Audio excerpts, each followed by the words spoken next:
The Out of Bounds Show podcast is presented by the premium cigars at Havana Smoke Shop. Visit their 2 locations, I-55 in Jackson and on the Res, for your premium cigar needs. Only at Havana Smoke Shop. Pickens Jackson. Are you ready? Yes! Now live from the Whiskey 61 Lounge inside the Bank Plus studio. Listening to Mississippi's #1 sports talk show, The Out of Bounds Show with Bo Bounds. Streaming worldwide live on the Out of Bounds radio app and on your radio at ESPN 105.9. The Zone. All right. Good morning. Welcome in. The Out of Bounds Show, 105.9 The Zone, ESPN, WRKS. Brought to you by the Great Steaks and Four Roses Bourbon Selection at Kessa Prime in the Renaissance. Visit KessaPrime.com to make a reservation. We're live in the Bank Plus studio. You can hit us up on the Mississippi Ag text line, 601-885-3776. Twitter handle, @BoBounds. And the caller line is 601-707-3750. We are in a heck of a discussion on who's the better quarterback between Eli Manning and Steve McNair. The text line is back and forth. Oh, no. Somebody's trying to bring John Forcade into this discussion. This is, well, first of all, let's stop right there. Take a break. We want you to stream the show on the Out of Bounds radio app. And I've now had John Forcade mentioned in at least 3 texts. And while John Forcade was a good college QB, he wasn't near as good as Bond or Collier, but he obviously made some epic plays in the Egg Bowl. And he was a grinder who eventually made his way onto the Saints roster through a, should I say, comedy of errors? Yeah. Now he's a grind, he's one of those overachieving grinder type guys. But I think when you think of that quarterback, you go Bobby Hebert over John Forcade. And even Bobby was, how do I say this? Extremely limited. It's almost amazing that he was able to play. But again, Hebert's another one. I mean, these guys were just tough. I don't think there's any question with the Steve McNair if he was coached the way that they coach quarterbacks today. Andy Reid, Shanahan, Sean Payton. We could go on and on with these guys. That he could have had a different career. So could John Bond and Reggie Collier. No doubt. I mean, they were both 6'4", could run like a deer, and they ran run-oriented offenses. Could they throw it a little bit? Yeah. Could they have thrown it even better had they had the coaching that would have made them more refined and advanced? I don't think there's any question. But that is what it is, Eras are what they are. And there were not that many people allowing quarterbacks to there were not that many coaches that would allow their offense to be driven through the pocket by the quarterback throwing the football. Which is crazy. So they were one under center. We like to line up, power I. Sometimes it was offset, but we like to have a fullback and a tailback for years. Now the fullback is what? Obsolete? Oh, it doesn't exist. As much as you may like Mike Allstott or Jacob Hester. Oh, well, at the college level, LSU, fair enough. baby. Yeah. That position is gone. I guess everything's cyclical. Long gone. And it could come back in some way, shape, or form. But it's kind of been pushed to the tight end position, and then it's bigger guy. It's not guys that are thick and squatty. It's more like amazing-looking athletes at the flex tight end position. Is that fair enough? And the slot receiver has been added. Yes. When I grew up, you had that guy's out wide. And then if they got crazy, they had 2 guys. You never threw to them, but they were there. And or like we like to talk about, every 14th play you threw a post route, and you weren't, your conversion rate was going to be so low because, one, you didn't practice it in practice, and it dang sure wasn't usually going to work in the game. Nope. Today, as we talked about earlier on the red zone, people are scoring touchdowns 10, 15 minutes. I mean, just it's insane. So I don't know what Steve McNair would look like under Andy if he was being coached like Patrick Mahomes. If I had to guess, he'd be pretty darn awesome. He was still a phenomenal player. Great talent out of Mount Olive to Alcorn. And they gave him, I will give the Houston, Memphis, Tennessee Titans, whatever you want to say. They were moving around during that time. They were. They did give him the opportunity to develop and grow up. Dak Prescott was thrown into the fray game 1. Eli, I think, maybe sat 10 games, which is an eternity from playing game 1 to game 10. But definitely McNair got to develop longer. Peyton Manning played in all 16 games with the Indianapolis Colts and was never pulled. Nope. That's why he threw 28 picks. So it's just a different deal. But I will say that we were comparing Mississippi quarterbacks. I think most people would go Brett Favre 1, Eli 2, and Steve McNair 3, although we've got a lot of McNair here. And we'll see where Dak ends up. If Dak can play, stay healthy another 7 to 10 years. He's 28 years old. He just turned it. You remember Zeke Elliott gave him a present on HBO Hard Knocks last week. That's young this day and age at that position with the way they work out. This isn't Kenny Stabler's beer gut 1974 Oakland Raiders football. It's just not. I mean, did Terry Bradshaw look cut? No. He looked like somebody who should be your life insurance agent. So, and by the way, I have good friends who are very successful selling life insurance. So shout out to all y'all out there. And that wasn't a shot. But, I mean, did Terry Bradshaw look like he lifted a weight in the offseason? No. Okay. Terry Bradshaw looks like he was early subscriber to the Ben Roethlisberger weight training program.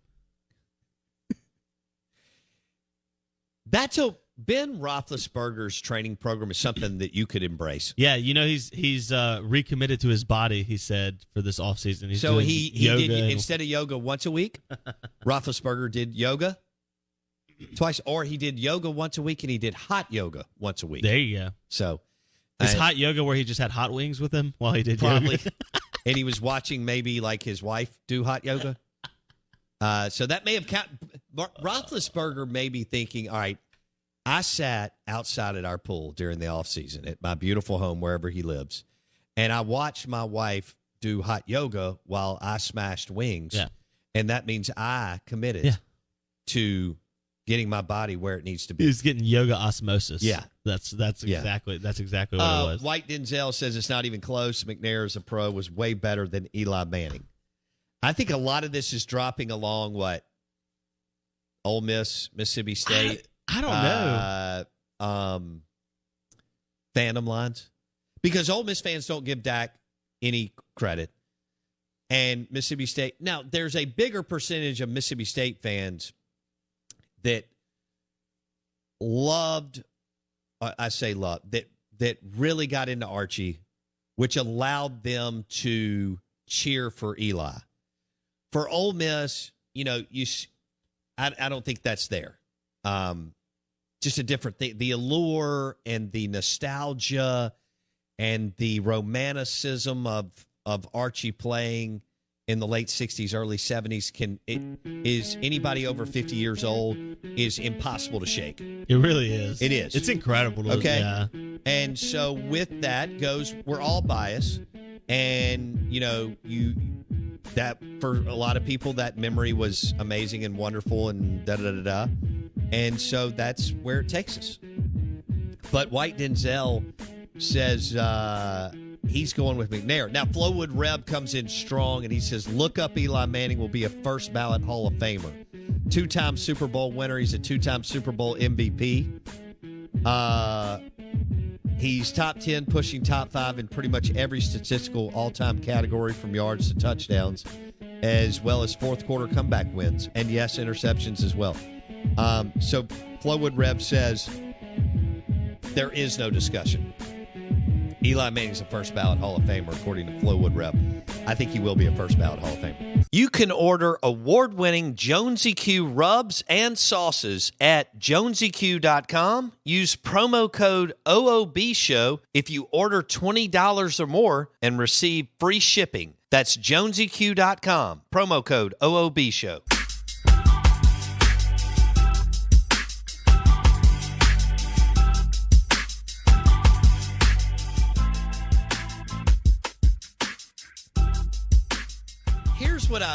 Here's what I realize now. We are hard on our quarterbacks. I mean, these guys are great. You know, in the grand scheme of things, I understand you got to have those that are separate themselves. But I mean, McNair and Eli and Favre were all great. Great. I mean, McNair threw a slant route or whatever to the 1 yard line. He could have won the Super Bowl. Granted, he was going up against at that time, a franchise that bottled it. This greatest show on turf thing for just a few years, and so much of it's timing. I mean, if McNair would have played Rex Grossman's Chicago Bears, he'd have beat then McNair's probably a Lombardi Trophy winner, but he didn't. Look, Eli's always going to have. He beat Tom Brady and Bill Belichick and the New England Patriots in 2 Super Bowls. Twice. Always. Today, tomorrow, twice on Sunday. Yep. He's going to have the huge pass to Tyree, and he's going to. And I understand that wasn't a great pass, but still, Manning had to shake off a sack. The guy had him sacked, so you got to give Eli credit. Now, the pass to Manningham down the left sideline was amazing. It was right on the money, and that's where I get into. I give my edge to Eli over McNair just because he could throw the ball with accuracy better down the field. Was McNair phenomenal? Yes. Did he have an MVP? Absolutely. Some people are saying, well, McNair has an MVP, so he's better than Eli. Well, Eli's got 2 Super Bowl MVPs. I mean, we can go back and forth all day. I think most people recognize that Brett Favre is the best quarterback out of the state of Mississippi. Yeah. Even though Brett doesn't have as many Lombardi trophies as Eli. Could Archie be in the mix? Yes. And you could always argue, what if he would have played with some good people in a good franchise, but he didn't, so it is what it is. I will say quarterback play was night and day back. I would have loved to see McNair play with kind of what the Ravens are doing with Lamar Jackson. Ooh. Okay? It's smart. Here's your skill set. We're going to allow you to do what you can do. Blake and I talk about this all the time, and I hope that this has made some sort of an impact on him. But I'm a big believer in this in business and everything else. Let's not talk about what you can't do. Let's talk about what you can do. I mean, that's what we try to run our business around. If I only focused on the people, I mean, there's like 13, 14 people that touch the show every day. I can't focus on what people can't do. I need to focus on what people can do. Right? And then you kind of put the puzzle together. And I can't wake up every day thinking, well, what can that person not do? That wouldn't make any sense. Then I wouldn't get anywhere. There really wouldn't be any point in me stepping out of the shower and putting my Adidas boxers on, which I know is not a good look. All right? But my point is, what can you do? Stylistically, I think, yes, Eli and McNair were different. But guess what? Stylistically, Favre and Eli may not have been as polar opposites as you think. Big arms, throwing in nasty weather. Played 8 games. Have you ever been to East Rutherford? I have. It's not awesome. Well, it's not. You go across the bridge from New York, and it's wet and wet and cold windy and damp a lot of times. You've got, everything coming off the Hudson and other. And so and then Favre played in the frozen tundra of Green Bay. So right. I never played football in that kind of weather. And the fact that a lot of people are like, well, Eli had 5 or 6 years of meh. Well, you could argue that. But I could argue that Breeze had 5 years of, what I'm saying is I could extrapolate 5 years of his career. Yeah. Take it out and kind of like beat it down with a hammer and go, well, that wasn't awesome. But Drew Brees is still one of the GOATs and still a Hall of Famer. So what I find is we are kind of like Dak, even more so with Dak. Dak's growing up in a different era than Eli, than McNair, and then Favre, because every single game is on TV. He plays for the biggest brand in North America, and every time he makes an errant pass, somebody goes on Twitter, he can't play. Or every time he throws a pick, he can't play. So Peyton Manning talked about this on an NFL podcast just a couple of weeks ago when he was getting inducted into the Hall of Fame. He said, I can't imagine if I'd have thrown 28 picks in this day and age in my rookie year. People would have thought I was the worst quarterback ever to come out. Bust. That's what everybody would have said. Oh, he's a bust. All of them would have been clipped on Twitter so that we could have uploaded them and played them over and over. Somebody would have a montage of all 28 interceptions. As we're eating nachos and they're dropping on our shirt on Sunday and drinking a Modelo, we are going to be unbelievably critical of Peyton Manning throwing interceptions or Dak Prescott. So anyway, the bottom line, I'd like to look at it, instead of kind of picking them apart, why don't we say this? That's 3 unbelievable quarterbacks from the state. Well, if you add Archie, that's 4. And if you add Dak, that's 5. But if you want to go Brett Favre, and wherever you want to put Eli or McNair, I'm not going to lose any sleep over it tonight. But if you go Favre, Eli, McNair, Dak, Archie are all from or played in Mississippi. That's incredible. So 2 of those have Lombardi trophies. Eli has 2. Favre has 1. McNair played in the Super Bowl. And Dak has won a Super Bowl game and advanced within a game of the NFC Championship game twice, once they got a bye. Again, when Aaron Rodgers beat them in one of the greatest games I've ever seen a quarterback play in Dallas, the winner was going to the NFC Championship game to play Atlanta the next week. I'm sorry. Had Dallas won, I think that game they would have hosted. Yeah, I think that game would have stayed in Dallas. Green Bay had to go on the road again to Atlanta and lost, and we all remember that Matt Ryan in Atlanta got up on the Patriots and eventually lost the game in what was, I don't think we can argue, right, the greatest comeback in the history of the Super Bowl in the second half? Oh, might be the greatest comeback in the history of football, period. Good point. That's 28-3 will go down in infamy. So that's where we are. The Out of Bounds Show, brought to you by Superior Foundation for all your foundation repairs. Superior Foundation. Also, we've got a Wings Wednesday brought to you by Two Brothers Restaurant and Bar. Two Brothers Smoked Meats in the Cotton District, historic Cotton District in Starkville, Mississippi. Beautiful, cool restaurant and bar. Street tacos and wings. It's a Wings Wednesday brought to you by Two Brothers and an ice-cold Modelo. Want to welcome you in and say good morning. This is ESPN 105.9 The Zone, and we're streaming live on the Out of Bounds radio app. Something else that people have asked me, and I was asked this yesterday, Bo, is there a quarterback competition in Starkville? There is not. Chance Lovertich, I wish him the best. He's not going to beat out Will Rogers. Now, Jack Abraham, I wish him getting healthy. And I hate that he got, injured whenever that was, a month or so ago. But Will Rogers is going to be QB1 in Starkville. And I also want to say this. He's still playing a year too early. So remember, Eli Manning started as a redshirt sophomore. Mm-hmm. Dak Prescott started as a redshirt sophomore only because Tyler Russell took a shot to the head and got a concussion against Oklahoma State. Yep. So when you think about Will Rogers, and you're going to critique him hard too, and I get it, because these guys play quarterback and it's the position,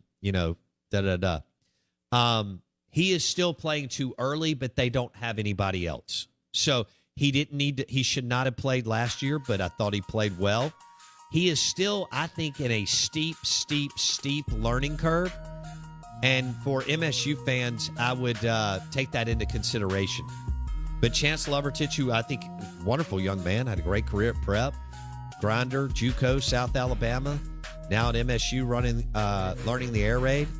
Wish him the best. If for some reason Will Rogers goes out because, let's say, he's got an upset stomach, you hope that Lovertich can lead you to a touchdown. And you hope that Jack Abraham gets healthy. there's no competition, in my opinion, in Starkville, Mississippi. Will Rogers will be QB1, and Will Rogers is still playing too early. That's not on Leach, and that's not on Will Rogers. That's just where they are. The Out of Bounds Show is brought to you by the New York-style pizza at Sal and Mookie's in Madison. Hit lunch today at Sal and Mookie's in Madison. And speaking of wings, they've got delicious wings at Sal and Mookie's. When it comes to your business IT solutions, smarter is better. You're listening to the Out of Bounds Show podcast, presented by Independent Roofing Systems. If you want it done right the first time, visit Independent Roofing Systems today. Everyone ready? This is the SEC Insider Hit. Presented by your local Farm Bureau Insurance agent. Go local. Go with a home team. Oh, Justin Fields had a big exhibition game against the Dolphins, and he said the game feels slow to me. I'm not sure that I've ever heard a rookie quarterback say that. Justin Fields out of Ohio State, drafted by the Chicago Bears, who have never had a really good quarterback. Interesting, right? Huge franchise, big market, have had some success. I was at their Super Bowl in the 80s. Walter Payton, well, Mike Ditka didn't let Walter Payton score, but Walter Payton was the featured back on the team. And, of course, they played for another Super Bowl against, Manning and the Colts, but didn't have the QB, necessary to win it in Rex Grossman. And so I'm watching the big shows today, and Fields is going to Canton, Ohio. So is Trey Lance, who had a big play. Zach Wilson had a nice weekend with the Jets, Trevor Lawrence. So here we go. Most of these guys are in a better position than ever before to play it, but it's early. We may want to pump the brakes. We'll bring in former college quarterback, national college football analyst with ESPN. He joins us on the Modelo guest line. He is Tom Luginbill. Lugs, Justin Fields from Ohio State went, I think, 14 of 20 with 2 touchdowns against the Dolphins in an exhibition game over the weekend, and some of the NFL media have him going straight to Canton, Ohio. Your thoughts? Well, let's get into the regular season where all of the starters are playing. Nothing is vanilla, and he starts seeing a variety of things he's never seen before. Mm-hmm. So I would agree with you. I think we need to tap the brakes a little bit. Listen, it's a great sign. It's a great signal that maybe Chicago made the right choice. Nobody's ever disputed his talent, nor has anybody disputed any of, whether it's Trey Lance, whether it's Zach Wilson, whether it's Trevor Lawrence. It's that jump, and can you make it? If you watch Trevor Lawrence the other day, he's going to have to start learning that in the offensive line in the NFL, they're not where they need to be. He can't hold on to the football. He gave up 2 sacks because he didn't throw the football away. Right? That's unlike him, but he's also not used to having that type of pressure so quickly. So he's going to have to make some adjustments. So, I get fascinated with it, just as I do with high school quarterbacks going into the college ranks, because I don't think people realize how steep the curve is. And you know what? Hey, there is a very, very small percentage where the curve just is mild. I mean, it is at both levels, high school and college to the NFL. But by and large, for the most, it's a learning process. People are very, very quick to forget how poorly Peyton Manning played as a rookie. He was awful. What did he throw? 18 interceptions, I think? 28. His rookie year. What was it? 28. Okay, 28. So we forget that, all right? We just put a yellow coat on him.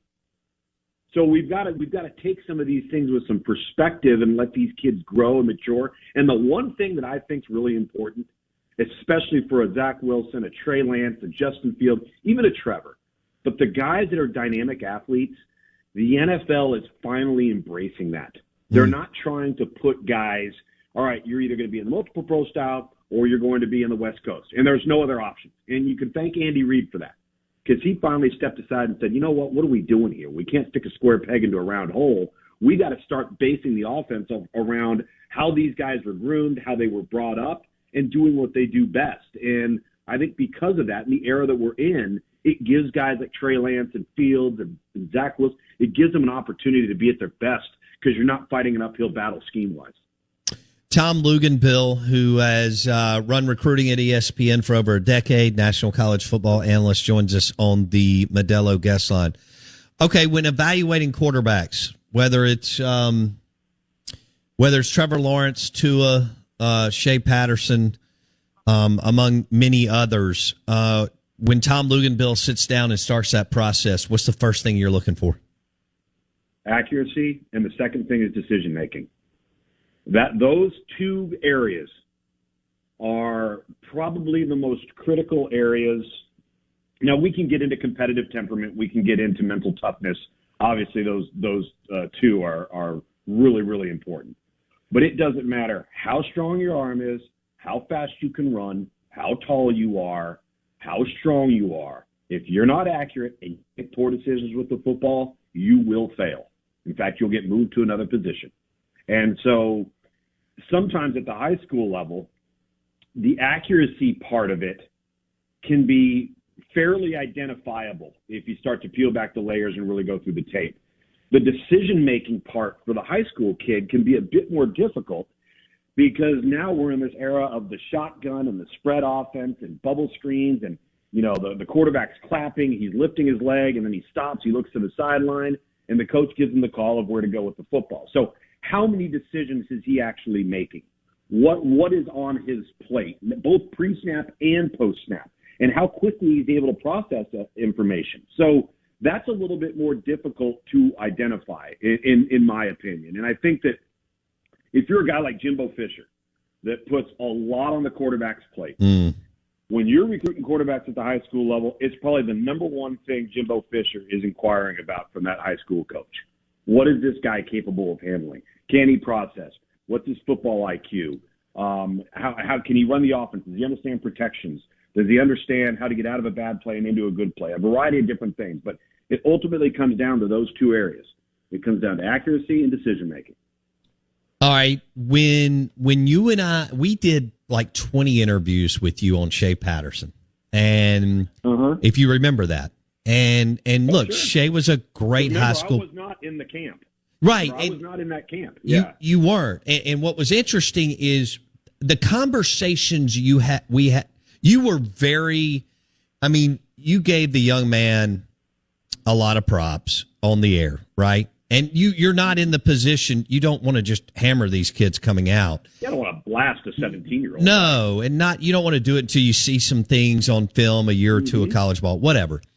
But I remember off the air, you're like, Bo, I think he's peaked. You kept saying, I think he's plateaued. Is he good? Yes. But I think he has hit his ceiling 10th, 11th grade, right? I remember you. So if what do you think it was, Tom? Was it just that was it? He was kind of physically limited. He was really accurate at the high school level, and everything that he had going kind of that 10th and 11th grade year just couldn't translate at the next level. What do you think? Well, yeah, I don't think anybody who really watched and studied him would have told you, oh, this guy's an elite physical talent. He wasn't. He was a good physical talent with adequate to good arm strength, not elite. He wasn't 6'2", 6'3". You don't have to be anymore. But when you looked at him and you looked at his body, you could tell, and I'll give you a few other guys that were exactly like this. Jake Fromm, Sam Ellinger, both of them like this. J.T. Daniels at Georgia. When you looked at them as 17-year-old kids and you fast forward to when they're 21, they're the exact same height, the exact same weight. There's no difference to them.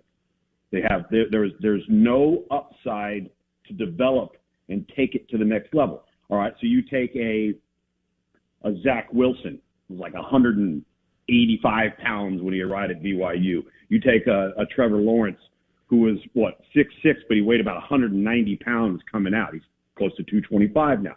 You see body transformations and things of that nature. And with Shea, that just wasn't – you knew what you see is what you get, which, listen, that can be fine. That can be – if the guy makes good decisions, he's accurate with the football, then you're probably going to have a competent player under center. But that's different than looking at a guy and saying, well, okay, this guy – now I'm starting to look 3 years down the road and say, okay, what could this guy be? Where has this – and the other thing that you asked too, especially at the high school level now, Bo, is have these guys been working with a private quarterback coach? All right. Sometimes that can be a detriment. If you spend all your time doing nothing but drills and just overdoing it on the training of being a quarterback, then you're going to tap yourself out. Sometimes you look at these guys and you say, wow, this guy hasn't even worked with anybody yet. Wait till he gets on a college campus and they start digging in and diving into him and he starts to learn and understand. And all of a sudden that maturity rate and that growth and that upside comes a little bit later because he hasn't been worked with yet. So it's a funny position, Bo. It's one of the most difficult positions to project. There are so many variables that go into it, including being in the right place at the right time. Right. All right. And if you walk, like I'll give a prime example. You and I have talked about this before. You know, when I was playing in the Arena Football League and then started coaching, and my dad was in NFL Europe, and Kurt Warner is just lighting the world on fire. So we're trying to get Kurt Warner out of the Arena League and allocated over to Amsterdam in NFL Europe. Couldn't get anybody in the NFL to sign him and send him over. The Rams finally did. Okay. So the Rams, so he's in the Arena League. All right. Coming along. He's lighting the world on fire, goes over, beats out Jake Delhomme was our second string quarterback on that Amsterdam team. He beats out Jake Delhomme. They go, I think 9-1, 8-2 with him. He goes back to the Rams. All right. Now, I don't know if they ever had any intention of keeping him. I'm sure everybody will line up to say that they did because of what we know now. he gets into camp. All of a sudden, Dick Vermeil, Mike Martz are sitting there going, well, this guy just played 10 games, played well. Now, all of a sudden, he's pushing Trent Green. You get into the second preseason game, Trent Green goes down. All right. So you got to be in the right place at the right time. Sure, Dak Romo. You got to have the right people around you. Yeah, you absolutely. You got to have the right people around you. You have sometimes the stars just have to align, and they don't always do that for everybody. You know what? Life's not fair. Right. But sometimes when it does happen, it's magic. All right, let's go to Tua. Tom Luginbill on the Modelo guest line. You mentioned processing information. Now that at the NFL, it's literally in a matter of just a couple of seconds. If he doesn't make it, I mean, there is a lot of chatter out there that he just may not be the guy, Tom, to start in the NFL. If he doesn't make it, will it be because he just can't process information fast enough? That's a good question. I would like to think no. In fact, to me, he's shown enough flashes. He's so instinctive. That's the thing. He's instinctive, and he just kind of has a feel going to translate because he is instinctive at Alabama, and he would take risks with the football, but Alabama's so much better than everybody else that they'd get away with it, right? Well, you're not going to do that at the NFL level. You're not going to throw a ball up for grabs. You're not going to throw a ball across your body back against the grain. You're just not going to get away with it. So I think processing information is not an issue with Tua. Decisions on the fly could be where you're just taking too many risks with the ball. Now, if you would have asked me this question 2 years ago, and we may have already talked about it, and said, well, if he doesn't pan out, why will it be? I would have told you injury because the guy's hurt all the time. He was hurt his entire career at Alabama. It was always something nagging here, something nagging there. He had the ankle surgery, then he has the hip surgery. It was always something. So to me, when a guy's always been hurt, he's going to get hurt. That's just for whatever reason. It's in his physical makeup. It's in his fibers. So I would actually argue that if for some reason he gets going and he's shown some flashes, again, he's only in year 2. They're a rebuilding franchise right now. I would probably argue that if he doesn't make it, it'll be because of injury. Like I thought from the very beginning. And hey, listen, I could be wrong, but I think it's more about that than it is processing information. And for him, processing is not the issue. I think it's the choices he makes on the fly. Okay. Interesting. The NFL will run out of patience pretty quick, but now he's a first-round pick. They get the benefit of the doubt more than, and he's from a blue blood program. I don't know if that really matters in the meeting room anymore, but it's going to be interesting to see, Lugs, if they cut the cord, or if he can turn the corner. I mean, hey, 4 or 5 weeks from now, he may be able to turn the corner. I don't know. It's Fascinating what's going on. Peyton Manning threw 28 interceptions as a rookie. Did Tua do that last year? No, because he didn't play that much, and he got pulled twice. I know he didn't. No, but I will say this. Here's what Peyton said in a podcast the week before getting inducted. He said, because they were giving him a hard time about throwing the 28 picks. And he said, well, guys, there's no doubt I didn't look good that year. But he said, but here's what I did do that most don't. He said, they decided to play me. Most guys don't come in until game 4, 6, 9, and that makes a big difference. Maybe even, 10, 11, 12. And then he said, one thing that the Colts decided is they weren't going to pull me. So on Sunday afternoons when I was getting crushed and had 3 picks, I went right back out there. And I thought that, but now he said this, Luke, and as someone who started at Georgia Tech, understands that position, he said, at the time, it was miserable, but all those reps and staying in the game and playing all those snaps my first year helped me turn it around in year 2.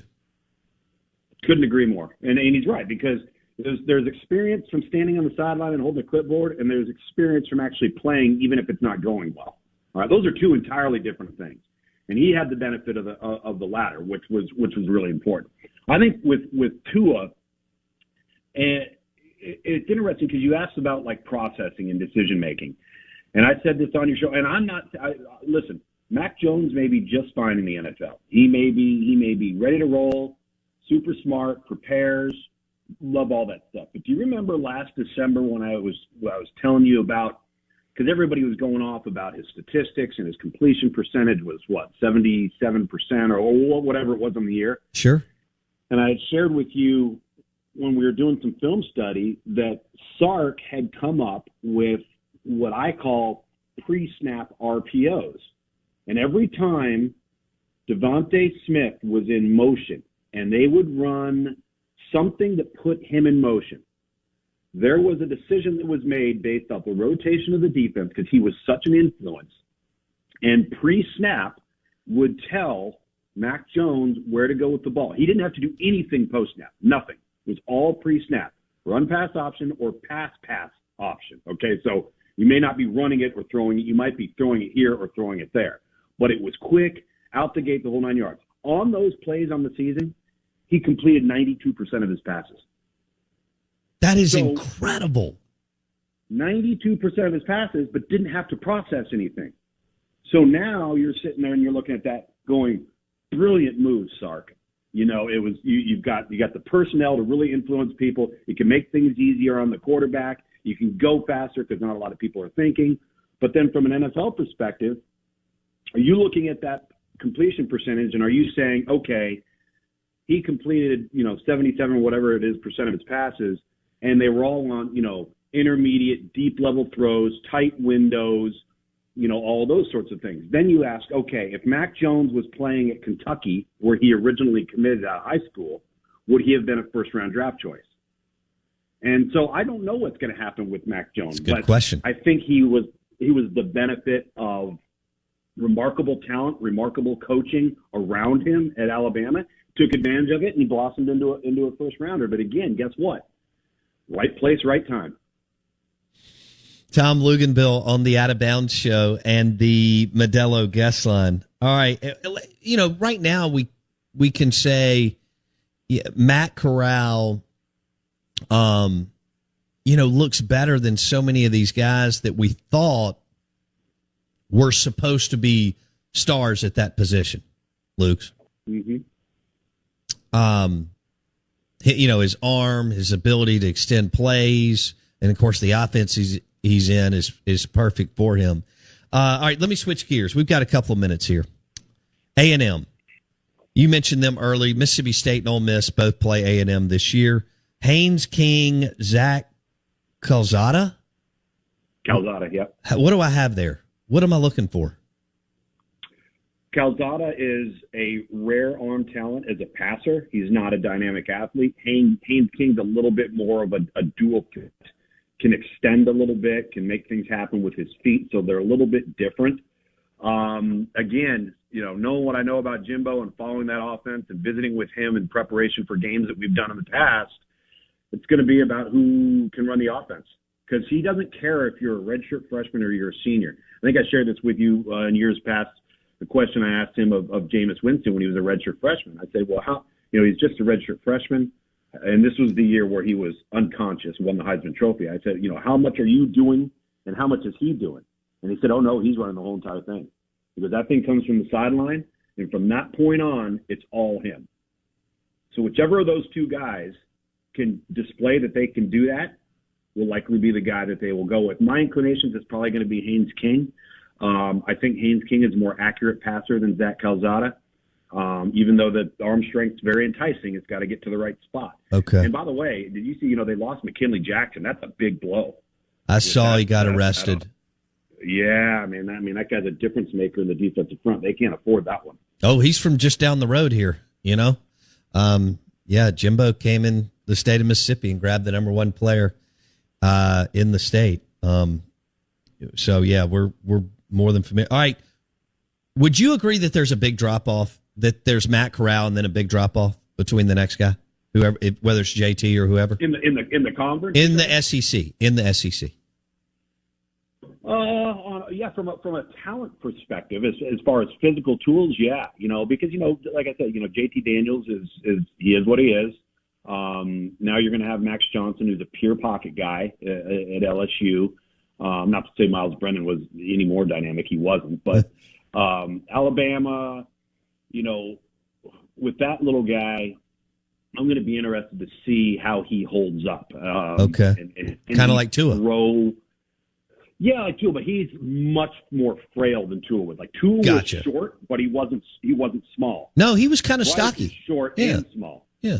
Yeah, okay. Bryce is short and small. And so that'll be interesting. And the other thing, too, with Bryce is I'm going to be interested to see if he can make plays into tight windows, because he didn't have to do that in high school. They were so much better than everybody else at Mater Dei that he didn't have to make a lot of contested or challenged throws, and he's going to have to now. And in many instances, he's going to have to make some of them from the pocket.